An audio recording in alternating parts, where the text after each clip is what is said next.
O Senhor esteja convosco. Proclamação do Evangelho de nosso Senhor Jesus Cristo, segundo São Mateus. Naquele tempo, Jesus pôs-se a dizer: Eu te louvo, ó Pai, Senhor do céu e da terra, porque escondeste estas coisas aos sábios e entendidos e as revelaste aos pequeninos. Sim, Pai, porque assim foi do teu agrado. Tudo me foi entregue por meu Pai, e ninguém conhece o Filho senão o Pai, e ninguém conhece o Pai senão o Filho, e aquele a quem o Filho o quiser revelar. Vinde a mim, todos vós que estáis cansados e fatigados sobre o peso dos vossos fardos, e eu vos darei descanso. Tomai sobre vós o meu jugo. Aprendei de mim, porque sou manso e humilde de coração, e vós encontrareis descanso, pois o meu jugo é suave e o meu fardo é leve. Palavra da salvação. Glória a vós, Senhor. Pelo Evangelho anunciado, sejam nossos pecados cancelados. Amém. Caríssimos irmãos, caríssimas irmãs, antes de tudo, o nosso boas-vindas a todos e a cada um de vós que estáis hoje aqui no Santuário, Basílica e Paróquia de Nossa Senhora de Nazaré do Desterro, bem como aos irmãos que nos acompanham pela Rede Nazaré de televisão e pela Rádio Web Basílica de Nazaré. Sejam todos bem-vindos, fiquem à vontade na casa da Mãe de Misericórdia, o Santuário da Rainha da Amazônia. Domus Dei et Porta Coeli, Casa de Deus e Porta do Céu. Caríssimos, hoje nós estamos comemorando a solenidade do Sagrado Coração de Jesus. Coração se remete ao mais profundo do nosso ser, ao motor da nossa vida.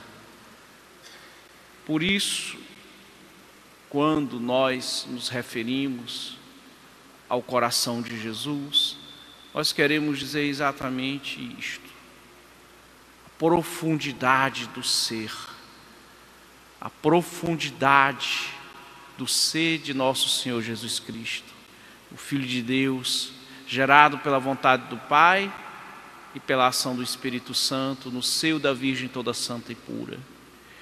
Esse coração que, como dizíamos, é a própria profundidade do ser. Inclusive a palavra corpo vem de coração. O ser, porque é o nosso corpo que nos dá a identidade que me diferencia, vai dizer São João Paulo, na teologia do corpo, que é o que nos diferencia dos outros seres, é o nosso corpo. Corpo que o mundo despreza e trata das maneiras mais vis, transformando em mercadoria e em mercadoria descartável, já que nós sabemos que as maiores indústrias hoje são as indústrias de carne humana, de corpos humanos. A indústria armamentista, que elimina as armas, que são mortais, que destrói os corpos. A indústria da prostituição, da pornografia, que degrada os filhos de Deus, a obra-prima de Deus, nas perversões mais indignas. A indústria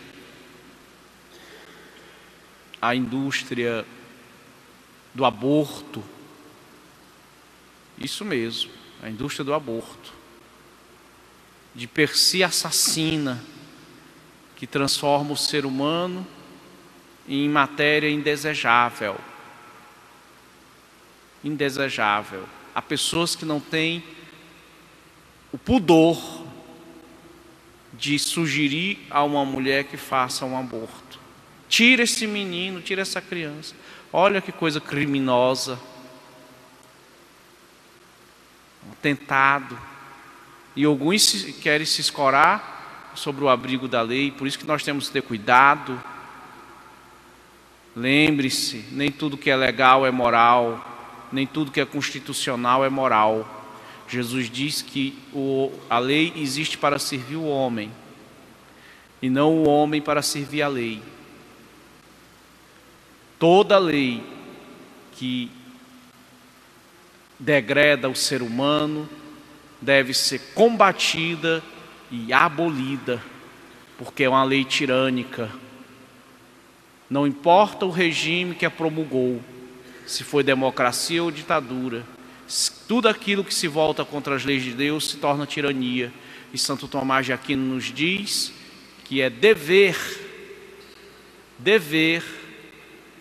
do cristão se voltar contra as tiranias, combater as tiranias. A indústria do tráfico humano, a indústria do tráfico humano é outra que trabalha tendo como matéria-prima o corpo dos seres humanos, veja só. Nós temos aí, ainda nos nossos dias, a escravidão. Alguns dizem que o Brasil foi um dos últimos países a abolir a escravidão. Há um equívoco nessa informação. Os países muçulmanos, nos anos 60, muitos ainda mantinham o regime de escravidão. E muitos promovem a escravidão.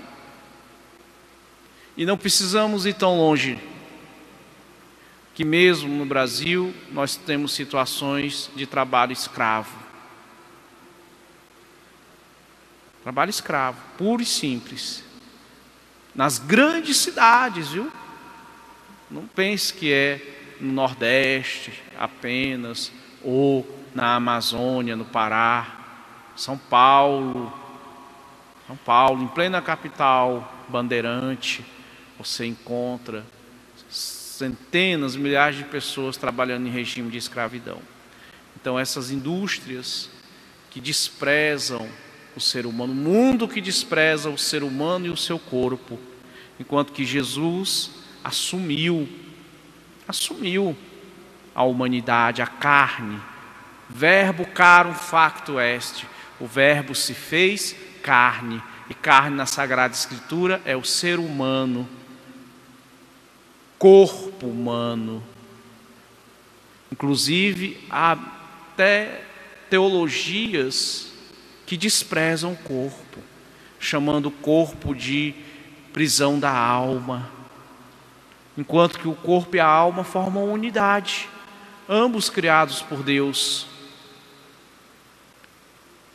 Ambos criados por Deus e para a glória de Deus e o nosso bem.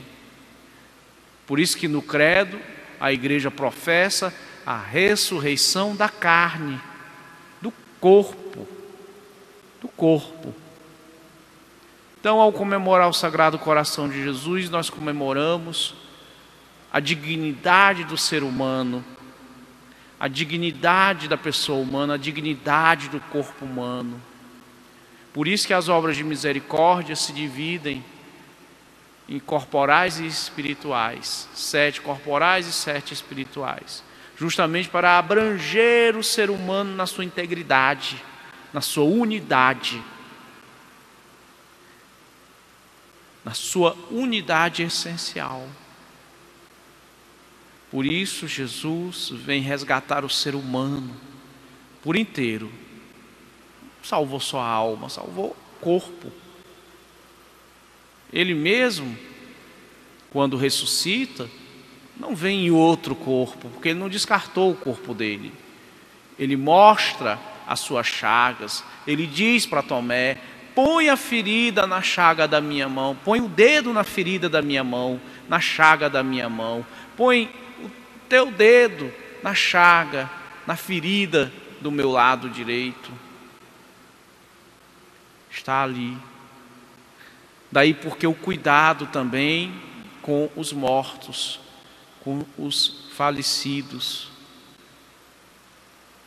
com aqueles que já a alma se separou do corpo. Então nós temos que ter todo esse cuidado, dar um sepultamento digno. Até as cinzas do ser humano não podem ser jogadas fora. Quando vocês querem ser cremados, tem problema, a igreja não coíbe, não proíbe a cremação. Contudo, o destino das cinzas deve ser o mais digno possível. E qual é o destino mais digno? Que a urna com as cinzas seja colocada no jazigo da família. Não é para ser jogada fora, não é para ser jogada na serra, na montanha, em lugar nenhum. Lá no Rio de Janeiro, o Jardim Botânico teve que proibir pessoas de jogarem as cinzas no Jardim Botânico. Não, porque aqui é bonito. Não, você tem que fazer o que é certo. E o que é certo segundo a lei de Deus. Então, meus irmãos, Jesus amou tanto a humanidade que assumiu a nossa carne humana. Como eu disse para vocês, na Sagrada Escritura, carne quer dizer humanidade. Falar carne humana até seria, do ponto de vista teológico, uma redundância. Mas para que fique bem entendido, o Senhor resgatou o ser humano por completo, corpo e alma. Por que Ele fez isso? Por amor. O Pai, o Filho e o Espírito Santo, Trindade Santa de amor. O Pai amou tanto o mundo que deu o seu Filho a nós. Isso mesmo. Nós vemos aí um rapaz aí que faz um programa da televisão, está sendo processado porque abateu uma ovelha para preparar um prato, como se faz no interior, e a criatura teve o desplante de abrir o processo contra ele. Será que essa criatura se preocupa com o ser humano? Em alimentar o ser humano? Em vestir? Se preocupando com a ovelha que é destinado ao abatedouro, e talvez não se preocupa com o seu irmão que está ali passando fome na porta da criatura, e ele se preocupando com a ovelha. Porque foi cruel.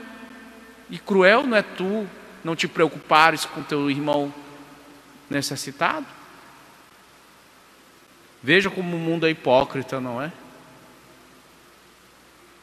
Promovem todo tipo de degradação do ser humano. Então nós, como cristãos, temos a missão que nos foi dada pelo próprio Jesus, que é de salvar o ser humano. E o apostolado da oração cumpre este dever, graças a Deus, orando e intercedendo. Muitos não dão valor à oração, mas veja, a oração é o alimento da fé. E a fé, dizia Santa Joana d'Arc, é a nossa força. Se perdemos a fé, perdemos a força. Por que vocês acham que o nosso país está assim? Porque abandonou os valores da fé. E nós devemos resgatá-los. Louvado seja nosso Senhor Jesus Cristo. Para sempre seja louvado.